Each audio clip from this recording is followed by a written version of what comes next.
"The girl we just passed was being chased by a beastman," Dimir said. "Is she going to be eaten?" "She's not going to be eaten, right?"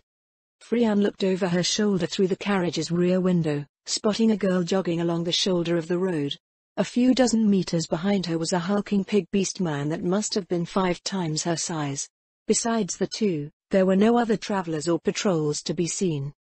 It would have made for a nightmarish scene in the Empire, one that would have become a topic of fearful discussion and the source of countless rumors for years. "They are apprentice rangers," Ludmilla told them. "I wasn't aware that rangers had apprentices," Rangobart said. "You probably just never noticed," Ludmilla said. "If a local forester is raising their son to become the next forester, then his son is basically an apprentice ranger, yes? I suppose they can't officially call them apprentices since there is no ranger guild in any human countries that I know of." "What are they doing?" "Training. They're on the last leg of the lake circuit." "Lake circuit?" Dimir frowned. "But your lake is huge." "It's a 150-kilometer circuit," Ludmilla said. "There is a climb up the ravine past the southern shore of the lake before they come back to the harbor using this road. Apprentices at their level are expected to complete the entire trip in 24 hours fully equipped." Frian looked up the road to the 2 apprentices, who had receded to become specks in the distance. "Is that possible?" Frian said. "That girl can't have been older than 12. "That girl is much faster than the orc jogging behind her," Ludmilla said. "In fact, she's 2 days late because of that orc. As far as I've seen, only a few types of beastmen have better long-distance endurance than humans. Physically fit humans, at least. Yelena has been training to be a ranger for over a year, so her physical conditioning is far beyond what you'd find in the average civilian. Completing the lake circuit within 24 hours amounts to a leisurely jog for her." "That was an orc?" Frian said. "I didn't know any existed west of the Great Steppe." "I didn't even know what an orc was before last summer," Ludmilla said. "The demonic disturbance in the Abelian wilderness displaced many previously unknown tribal populations. The orc that you saw back there is from a tribe currently staying in the forest west of Warden's Vale." The carriage leaned slightly as it rapidly descended the bend leading to the dam. They were on their way back to the village for a brief rest before dinner, after which Ludmilla had to attend a meeting with the staff of one of her companies. "What is the point of such extreme training?" Frian asked. "I highly doubt that forestry demands that level of performance. I think that it's normal for career rangers," Ludmilla said. "Especially on the frontier. Patrols have to report raids as quickly as possible. Every extra day required to carry out such a task is an extra day that it takes for a security response to arrive. But the Sorceress Kingdom has ample security to deal with any threat. Threats still need to be identified, reported, and intercepted." "So they're recruits for the Royal Army of the Sorceress Kingdom?" "That's right. The first semester of the military academy here started this spring. There are only 24 students right now, but the eventual goal is to have students from across the Sorceress Kingdom with programs for the various roles that the Royal Army needs filled." "I wasn't aware that the Sorceress Kingdom had any such needs," Frian said. "If all that the army did was kill things and all of those things conveniently lined up, waiting to be killed, then we wouldn't need an army at all. One of His Majesty's more powerful servants would be sufficient for the task. The Royal Army not only needs personnel for field reconnaissance, but also the same officers that one might find in any other army. The ratio between different departments will obviously be different since our soldiers are mostly undead." A low rumble filled the carriage as they came off of the dam and onto the unmarked path leading through the Citadel district. Minutes later, they slowed to a stop at the vehicle lot outside of the village square. "I'll see everyone in a few hours for dinner at the restaurant," Ludmilla said after they'd disembarked. "Does anyone have any questions before I get going?" "How do you know when you have a letter?" Dimir asked. "A letter, as in a message or parcel waiting at the post office?" "Yeah," Dimir nodded. "I sent something to the Imperial Ministry of Foreign Affairs yesterday."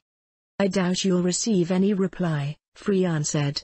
"The people at the Foreign Affairs office might still be cowering under their desks because of your report. How do parcels from the vampire post in our winter get delivered, anyway?" "It isn't a very busy branch," Ludmilla said, "so they haven't yet hired any locals to help out. A vampire bride probably just delivered Dimir's report in person." "Maybe what I said wasn't that far off from the truth." The Sorceress Kingdom's undead might have become a common sight on the frontier patrol routes where they had been introduced, but the Empire kept them out of sight in our winter. Even the ones dispatched to guard the Emperor were hidden away in an empty room in the palace basement. Frian could only hope that any observers mistook the vampire for a beautiful woman randomly walking around the first-class district for no particular reason. With no other questions, Ludmilla left them to attend to her business. Frian scanned the village square, wondering what to do. "Where are you going to go, Prez?" Dimir asked. "I'm not sure," Frian answered. "I should really get what we saw down on paper, but I'm craving something sweet right now." "Maybe the restaurant has cakes," Dimir said. They made it halfway across the square before she realized Rangobart was following them. Frian stopped and looked over her shoulder. "You were following us?" "Oh, I was in the middle of a conversation, so I just moved when I saw everyone else moving." "A conversation?" Dimir looked around. "With whom?" "Isabella, the necromancer from the village, messaged me.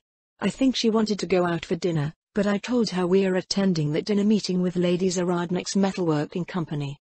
"You don't need to come with us if you don't want to," Frian said. "I'm here to learn how this territory is run," Rangobart said. "Besides, I have the feeling that accepting one invitation will start something crazy. The use of message spells doesn't appear to be a taboo in the Sorceress Kingdom. I have no desire to find out what happens if all those women from today discover that one of them managed to get me to go out for dinner with her via message spell." "You wouldn't have that problem if you weren't such a Rangobart," Dimir said. "I'm beginning to wonder whether that isn't actually an insult." Rangobart is Rangobart. The sound of a busy kitchen greeted them as they walked in through the restaurant's front door. Dimir rang a bell placed on the front counter and a young woman wearing a slightly dirty apron came out from the back. "Good afternoon," she smiled in greeting. "Is there something I can help you with?" "Do you have anything sweet?" Frian asked. "A drink, perhaps? Or maybe some fruit? How about a summerberry smoothie?" "What's that?" "It's a cold drink made using summer berries harvested from around here." "That sounds wonderful," Frian said. "I'd like one." "Dimir wants one, too." The woman at the counter looked past them to Rangobart. Rangobart nodded quietly. "Just a moment, please," the woman said. The woman reappeared a few minutes later, carrying a tray with 3 tall metal cups filled to the brim with a light purplish liquid. Dimir sniffed hers before taking a sip. "It's cold," she exclaimed. "It's sweet. Is there crushed ice in this?" "Yes, miss. We're glad to see that you enjoy it." "How much do we owe you?" Frian asked. "They're a copper each." "Oh, make sure you return the cup." They walked back outside with their drinks, sitting down around a shaded table in the square. The summerberry smoothie was exactly as advertised, full of cold, fruity sweetness with just a hint of tanginess. She was surprised to look down and find out that she had drained half of the huge cup before they reached the table. "Aren't these too cheap?" Frian said. "A drink like this would be at least a silver in our winter." "It seems about right," Rangobart said. "Food on the Azalizian frontier is usually cheap. Seafood on the Golden Strand is a tenth what it would be in our winter, at least if you buy it from a stand." "So the people are rich here," Dimir said, "and everything is cheap." "The farmers seem to be, at least," Rangobart said. 100 hectares with the stated yields is far too much for a single tenant. Each one of them probably has a discretionary income comparable to a baron with a title on choice farmland with access to a major river." "That depends on their contract," Frian said. "Rents in Riastais vary drastically. I've seen anywhere between 1/4 and 4/5 in the reports." 4/5? Rangobart frowned. "How do their tenants survive that in bad years? Don't tell me that every tenancy in Riastais is 100 hectares. No, they're roughly equivalent to tenancies in the Empire." The people all seemed relatively happy, so it was safe to assume that Ludmilla didn't have anything absurd like a crop share of 4/5 for her tenancies. That left her tenants, as her juniors asserted, rich. "Things still don't add up," Rangobart muttered. "Just because one group is wealthy doesn't mean that everyone is just as wealthy. Aside from food, the prices in the shops here are nearly identical to what I saw in Corlin Harbor. I suppose you have the alchemists in the wealthy group, too." The second Almy group went through an insane number of consumables in the blister campaign, And Master Lanez mentioned that the Imperial Army is still snapping up everything that they can. Frian pondered the conundrum. Assuming that they weren't missing some crucial pieces of information, Rangobard was correct. Things just didn't add up in Warden's Vale. Ludmilla purposely limited her territorial exports and her population was tiny. That being the case, demand would dry up relatively quickly, leaving many citizens far poorer than others. If the same scenario occurred in the Empire, the disparity would be chafing. There was no way that the guilds would accept that their highly skilled members were somehow worth less than a farmer. Come to think of it, Frian said, has anyone noticed any guild activity here? No, I haven't. A furrow appeared on Rangobard's brow. I haven't, either, Dimir said. That's super weird. I know everyone calls the settlements villages here, but they're basically towns, right? Are you implying that things are just as they seem? Rangobard asked, that some people are just sitting on huge piles of gold while others simply settle for what they have because the guilds aren't present to set fair prices for their members? Maybe, Frian said. Zaradnik also mentioned that she consolidated her industries into a set of chartered companies, so these people should at least push higher prices with their collective bargaining power. Unless. She sent a tentative glance in the direction of Ludmilla's temporary manor. So you're saying that they're scared Ludmilla will squish them because she controls everything, Dimir said in a low voice. Does that mean everyone here is just pretending to be happy? Maybe she threatens to feed them to her dragon. I somehow don't think that's the case, Rangobard said. She's gone to unprecedented lengths to ensure that everyone enjoys a similar basic standard of living. Everything screams efficiency. Demand for firewood is non-existent between magical lighting, magical temperature control, and these restaurants doing all of the cooking. Preservation items prevent food wastage, which is another major cost for commoners. It stands to reason that the cost of living is so minuscule here that people can live comfortably as they are. But there had to be more to it. It was strange to think that people would just rest on their laurels like that. Everyone had at least some ambition. Zaradnik invited us to attend a company dinner with her smiths, Frian said. I'm sure there's some takeaway in mind. That woman may seem straightforward, but there are unfathomable layers to everything she does. Now you're starting to sound like General Ray, Rangobard said. Frian purchased another summerberry smoothie before returning to her lodgings. She made it 3 pages into her report before passing out and didn't wake until Wiluvian appeared to see why she was late. The dinner was already well underway by the time she arrived. What did I miss?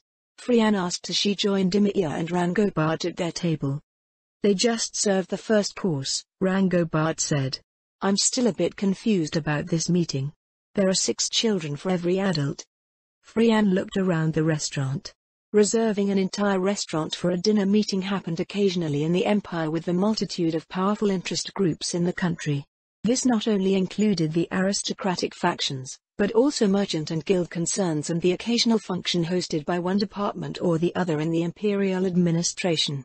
Never once, however, had she seen a meeting filled with children. Even the meals are for children. Well, it's still all crab. She took a toothpick and stabbed it into a crab ball, dipping it into one of the colorful sauces arrayed at the center of the table. Do either of you know what this meeting will cover? Frian asked. I have no idea, Rangobard said. Will the children even have the patience for a meeting? The children looked like they were preoccupied with their food while Ludmilla was speaking to the adults at the front center table. She looked over at Frian's table and went to speak to them. Apologies for the late arrival, Frian said. It's not a problem, Ludmilla replied. As you can see, this dinner meeting is more dinner than meeting. You may join us at our table, if you'd like. The restaurant staff joined another table to Ludmilla's and the smiths seated there shuffled around to make room. Frian took a seat beside Ludmilla and smiled as they were introduced to everyone at the table.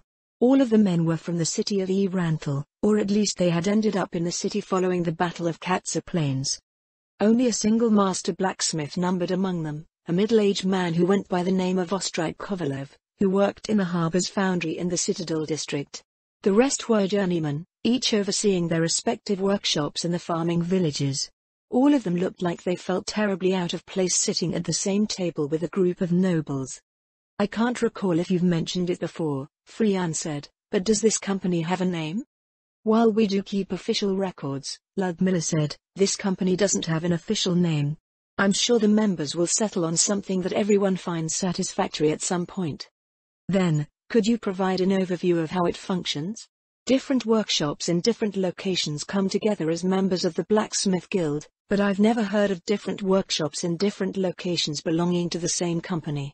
Additionally, I believe you mentioned something about shareholders when we were at the clothing outlet this morning. This company is similarly structured, Ludmilla nodded. Is it something like a substitute for the Blacksmith Guild? Frian asked. I noticed that there weren't any branches for any guild in the harbor. Ludmilla cradled the cup on the table in front of her, her index finger tapping lightly against the rim. I can see how one might make that assumption, she said, but it's a lot more complicated than that. It's true that frontier territories usually don't have guild branches, but most people assume that this is due to their undeveloped, sparsely populated state. It isn't? It isn't, Ludmilla said.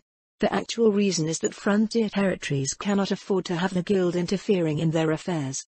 Frian frowned as she struggled to wrap her head around Ludmilla's words. I'm not sure I understand why that would be, Frian said. The guilds are regulatory bodies that attempt to impose certain measures throughout their membership, Ludmilla said.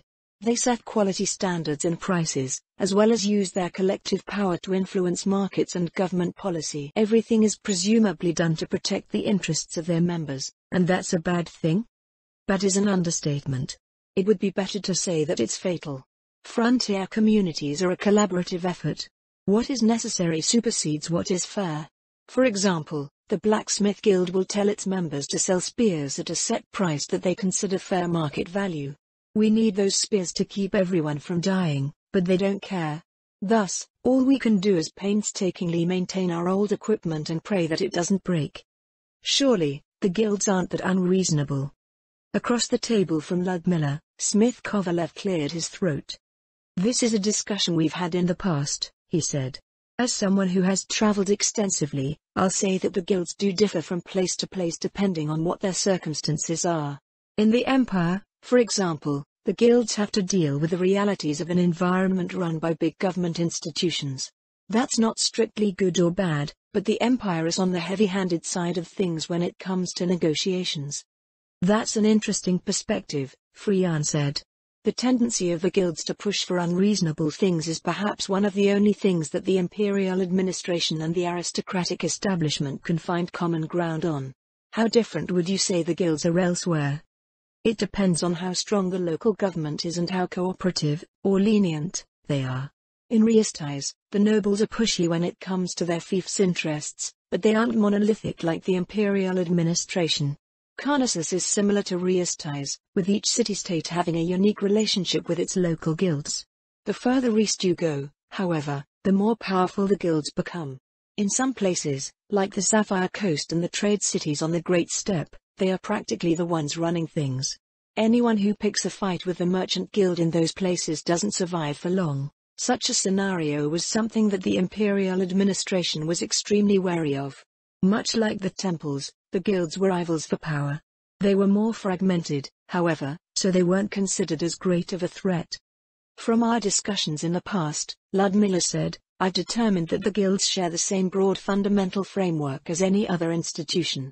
In their case, they create policy and issue mandates through a mostly economic lens, and their social outlook tends to be limited to the needs of their members. As they grow larger, they by necessity become more bureaucratic and in turn become less capable of serving the interests of small communities. By all appearances, small communities suffer from the intervention of the guilds because communities that make up a tiny portion of the economy essentially have no voice. But shouldn't that still be fine when we consider the case of the Sorceress Kingdom? Rangobat asked. Security is not an issue and the realm is so well connected that the entire Duchy of Virantal could function as a single, unified economy. That may be true, Ludmilla said, but security isn't the only factor that must be considered. My concerns are primarily social and economic. Let's examine this from a functional perspective. A guild is an institution that establishes itself to address the challenges faced by its members. On paper, it should always do so, but some members become more important than others as the guild and the economy that it is attached to grows. At a local level, the members that bring in the most business tend to be the most important. At a regional level, The guild branches in cities have more influence than those in towns. Once they become powerful enough, guilds become cartels that dictate the economy according to the interests of their members. These dynamics also apply to associations of guilds, such as the Merchant Guild.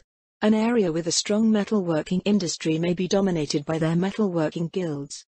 As a result, the entire region may end up warping to accommodate their policies. I'm sure that every noble has experienced this, and that's why aristocrats traditionally have a poor relationship with the guilds. Frian, Dimir, and Rangobart nodded along with Ludmilla's words. Not every noble had an antagonistic relationship with the guilds, but every properly raised noble understood that the guilds tended to only look out for themselves. An organization that represented blacksmiths would naturally promote policies that favored blacksmiths, and their members would naturally support those policies out of rational self-interest. One might argue that it is only when different interests are allowed to represent themselves that everyone's interests are best served, Frian said, and that a settlement between all of the competing forces achieves as close to the ideal equilibrium in any given region as one can get.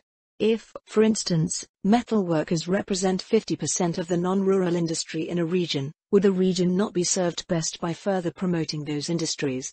That tends to be the case anywhere that takes advantage of industrial specialization. Economic and logistical realities dictate what industries work best where. It is the most common approach to industrial development, Ludmilla nodded. At first, it is seen as the most efficient way to do things. As time goes on, however, it becomes the established norm for that region. I don't think I've ever seen or read of a case where those industries stop promoting their interests in favor of the greater good. If it does happen, it is always the cause of some external factor that either forces compromise through competition or regulation. You make it sound as if they're, well, guilds. I'm not saying that this is done out of malice, Ludmilla said. But the moment it becomes an issue of one's continued livelihood or the future of their families, the members of a guild will always vote in favor of measures that protect them. For the most part, people do not see growth as a problem, only situations that threaten to scale back that growth regardless of whether it was prudent or not in the first place. This is an issue that is prevalent in the empire. The expansion of the imperial frontier brings economic prosperity to the empire. As a whole, the empire is driven to continually expand because, if it ever stops, its economy will collapse. While this collapse occurs, the guilds will continue to try and protect their members, and they will do so by implementing measures that cannibalize the rest of the economy. So you propose that this same problem will happen in the Sorceress Kingdom, Rangobart said. It seems inevitable if we continue following the old way of doing things, Ludmilla said. Because it is a system that takes on a life of its own, the only way to stop it is to not use it in the first place. The Sorceress Kingdom is in a unique position where it can afford to explore other avenues of industrial development, and the institutions that contribute to the problem haven't entrenched themselves in Warden's Vale.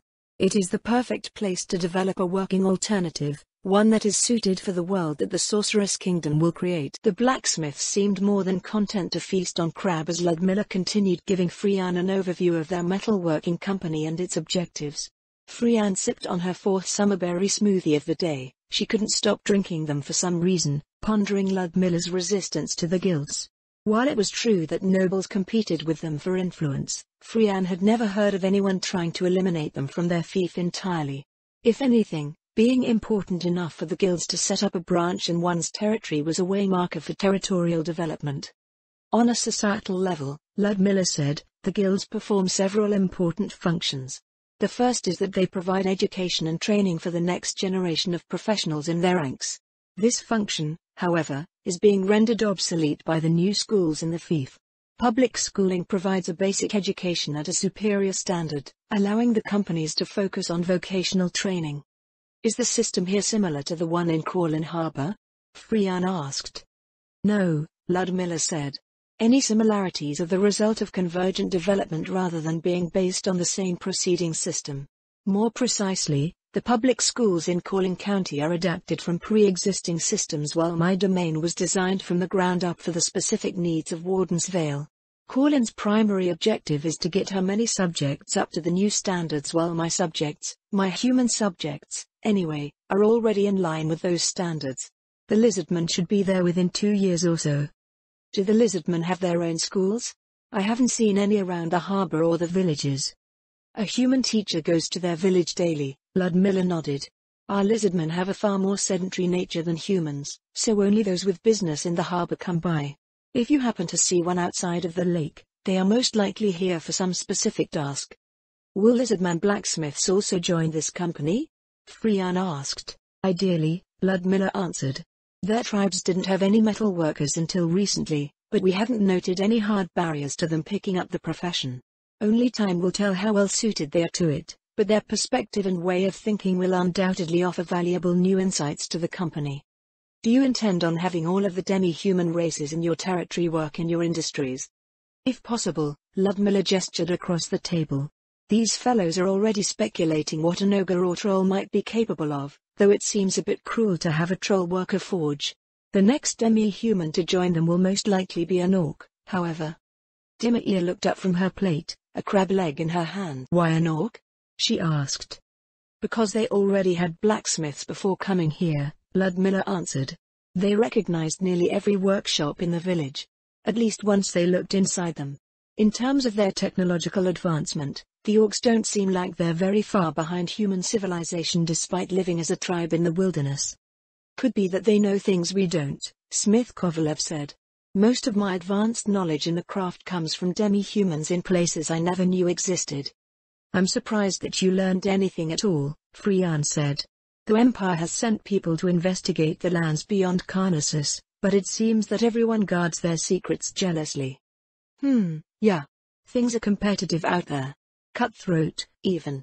What I learned wasn't anything they considered a trade secret. So what other advantages does this company structure offer? Rangobart asked. It is evident that you desire more control over the local economy, but it's apparent that you have a special set of considerations that aren't made anywhere else in the Sorcerer's Kingdom. Rather than any desire for control, Ludmilla said, I decided it was the healthier course for the community here. This may not be the case in the Empire, but survival on the frontier is a collaborative effort. The companies that I've established are meant to preserve that spirit. They see to the needs of the community first and foremost. It was a nice sentiment, but it didn't explain how they would survive the realities of a developing territory. By staying independent of the guilds, they made the guilds their competition. Exports of specialty goods were possible, but Ludmilla wouldn't be able to get far with mundane goods unless they had some sort of trade agreement that didn't involve a middleman from the guild. Ludmilla did mention that her cargo traffic was primarily from contracts. She also said that merchants don't visit. Were the guilds already retaliating against her decision? Frian wouldn't be surprised if they were. Could you elaborate on that? Rangobart asked. As you suggested, it isn't the case in the Empire. At least for Imperial Knights. The Imperial Army is responsible for security and the Seneschal managing the fief sees to it that the tenants perform according to the Imperial administration's expectations. When you say it like that, Ludmilla said, it makes me glad I was born in Riestais. Do the Imperial Knights even get to know their people? It depends entirely on where they're deployed, Rangobart replied. The army tries to eventually get new knights assigned near their new fiefs as a form of motivation. I suppose that means the newly promoted knights in the second get to stew in that jungle. That's the general sentiment, Rangobart smirked. They really do get along well. Once again, Frian wondered if Ludmilla just felt more at ease around men or perhaps martial types. Rangobart had changed quite a bit from his academy days as well, adopting something like a mix between the quiet stoicism of the martial nobility and his highly aware and active younger self. Then, I suppose I should start with the basics, Ludmilla said. The collaborative nature of frontier life stems from the notion that the survival of the community is more important than any particular individual. The self-serving, individualistic nature that one often finds in the cities and developed heartlands of human civilization would lead to the destruction of a frontier village. Rather than having my people shed the former to embrace the latter as my fief develops, I intend to preserve the former to create a society that continues along that course. As laudable as that may be to those who share the same values as you, Frian said, creating that society is probably more difficult than any of us can comprehend. Not only will you face external cultural pressure from the region, but also from within. With development comes changing realities, and what was necessary for a frontier community would be seen as a pointless effort or expenditure to an urban one. As much as you cherish your subjects, their priorities will inevitably change. It's been something on my mind since I started resettling my domain. The new administration never recommended any particular societal course, so I saw the opportunity to do something interesting. My first step was to establish the institutions that would act as the pillars of the developing community here. The harbor, public schools, army base, and magical university are well on their way, and the Temple of the Six is sending what staff they can afford. Now, I'm working on these companies to address the remaining commercial and industrial concerns. It was a level of government influence that even the Empire wouldn't dare try. No, it's more that Ludmilla's goals aren't anything that the Empire would care about. As far as Freyan could tell, Ludmilla's primary concerns were the preservation of the natural state of her territory and its frontier culture. It was practically the exact opposite of the Empire, which had a policy of expansion and industrial development. Frontier territories were encouraged to adopt the wider norms of the Empire, and culture was seen as a tool to manipulate the citizenry into achieving the Imperial administration's goals. You mentioned that they were responsible for the vocational education that the guilds would otherwise handle, Rangobart said. Is that education any different from what guild members offer? Ludmilla looked across the table at Smith Kovarev, who took a moment to wash down a mouthful of food with a cup of ale before picking up the topic. Where do I begin? I guess it's easier to say that we adhere to our own standards rather than those of the Blacksmith Guild. I know it sounds like we're just replacing one thing with another, but we've become a whole other animal. From the bottom on up, everything's different. Apprentices don't even sign on the same way. You don't raise your sons as apprentices? Rangobart asked. Well, none of us had families coming in, Smith Kovarev replied. All of the apprentices that you see here came to us through the public school system. Normally, spares and random kids appear at the door asking if we're taking on anyone, and we have to figure out whether we want them or not. Here, it's the company that takes them in on a school's recommendation and assigns them to us. So the company owns the contract of indenture rather than individual smiths? Education is fully subsidized by House Saradnik, Ludmilla said. Apprentices don't have contracts of indenture. How long does an apprenticeship last? What happens if it doesn't work out for some reason? Our selection process isn't arbitrary, Ludmilla said. We present students with career options upon investigating their potential, but the choice to become an apprentice ultimately lies with the student. Do things really work so perfectly?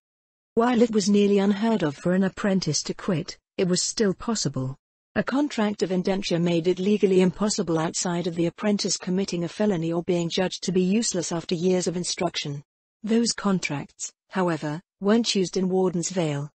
Freyan looked around at the children enjoying their dinner. The Duchy of Irantal had been annexed at the end of the winter before the last, so it was likely that none of the children had been apprentices for more than a year. It was hardly enough time to conclude that there would be no issues with their experimental education system. All of our kids are enthusiastic about their work, Smith Kovarev said. Most move on pretty quickly from the basics. What do you mean by that? Freyan asked. A regular apprenticeship is pretty boring, at least in my experience. Most of it involves doing an endless string of small, easy jobs for the workshop to pay off your indenture. You work using the workshop's facilities and materials, as well, so it's not as if you can do anything you want. In our company, apprentices work and train in the morning, attend public schooling in the afternoon, and pursue personal studies in the evening. It's those personal studies that determine how they advance as apprentices. Is there some system of ranks? Or perhaps a series of examinations? There are ranks and examinations, the blacksmith replied, but those are their own thing. Students pursue their individual interests during personal studies, which leads them to their specializations. That's... Huh? What is that supposed to mean? Wizards commonly specialized in specific schools of magic, but was that the case for blacksmiths? Certainly, some blacksmiths were renowned for making one thing or the other, but they were still capable of the same work as every other blacksmith. A specialist caster usually invested all of their resources into one or two schools, meaning that they wouldn't have spells from whatever they didn't study. Are there any apprentices here who have specialized? Freyan asked.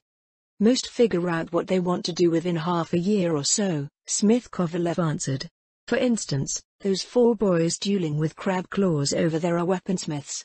So is the girl in the pink dress who's watching them. Are they dueling with crab claws because they're weaponsmiths? The blacksmiths gave her a funny look. No, I don't think that's the case, Smith Kovalev said. Boys just like playing with swords and things, yeah? They do? Usually, Ludmilla said. Smith Kovalev cleared his throat. At any rate, he said, our part in personal studies is limited to advising the apprentices on whatever they're working on. So long as they have the time, materials, and motivation, they puzzle out most things for themselves. That feels like a contradiction to what you mentioned earlier, Rango Bard said. How can standards be maintained if your apprentices can do whatever they want? Our examinations and rankings take care of that. Honestly, technical skill is rarely a barrier with our kids, it's the business side of things that usually trip them up. Well, they are children, Freyan said. That aspect of being an artisan isn't usually covered until the end of an apprenticeship if I'm not mistaken.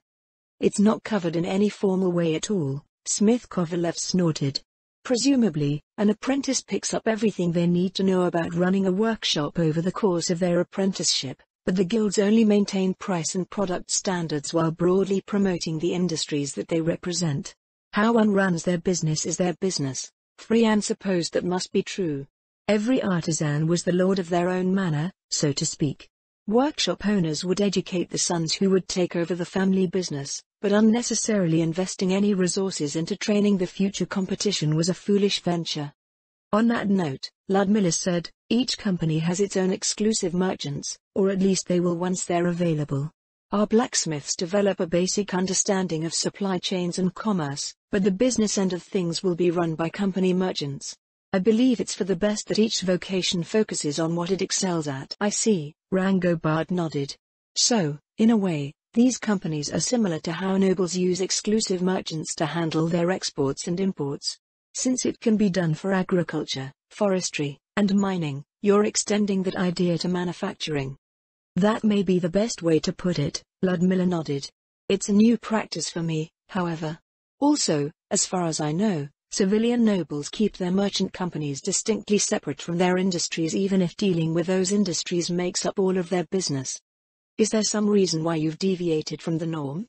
It's difficult to maintain a collaborative effort if there's too much segregation. I'd like to avoid a situation where a group that holds a central and essential role in society leverages their position to obtain power that it shouldn't have. Did a merchant do something bad to you in the past? Dimir asked. That's beside the point, Ludmilla answered. Something did happen? What I'm trying to prevent is organizations like the Merchant Guild placing themselves on top of everyone else due to their control over trade, Ludmilla told them. I've spoken quite a bit with Smith Kovalev about what he has seen on his travels. If one assumes that traveling southeast provides a sort of window into the future, one finds that there are many undesirable outcomes that result from unbridled development. The Merchant Guild exerts more and more control the further southeast one goes, and they use that control to promote the interests of their members. It's to the point where they can topple countries not just through economic means, but also through military force if necessary. To be honest, Freyan said, the Empire has always considered the state of the East to be a blessing. It keeps what could otherwise be expansionary threats fractured and focused on one another. Merchants make for poor governors and few consider kingdom building a worthwhile venture in the first place. Of course they wouldn't. Governments must at least maintain the pretense of legitimacy and accountability. Above all else, government is expensive. Most merchants are perfectly happy to let others maintain infrastructure and public order in their stead. While I may be generous to my subjects, I have no intention of wasting resources playing some regulatory game with those who think they can exploit them. While her methods weren't conventional, Ludmilla seemed to harbor some of the same tendencies that rulers always seemed to have when it came to organizations that threatened what they considered the ideal state of affairs. Freyan should have long expected this, but Ludmilla was always so reserved outside of her fief that it was hard to get any sort of read on her. Considering your stance, Freyan said, how will your merchants function outside of your territories? As I mentioned, Ludmilla said, anything that leaves the harbor is already cleared to be traded with the outside world. They may operate as regular merchants would outside of my territory. Somehow, I don't think that the Merchant Guild will take your policies lying down, Rango Bard said. They will enact measures to counter yours. That's the main problem in dealing with organizations that hold sufficient influence, after all. I wonder if they'll even notice those policies, Ludmilla said. All of the artisans that migrated here are members of their respective guilds. Since no guild branches exist here, they're in a blind spot as far as guild administrations are concerned. Last seen headed to Warden's Vale, never heard from again, or something like that.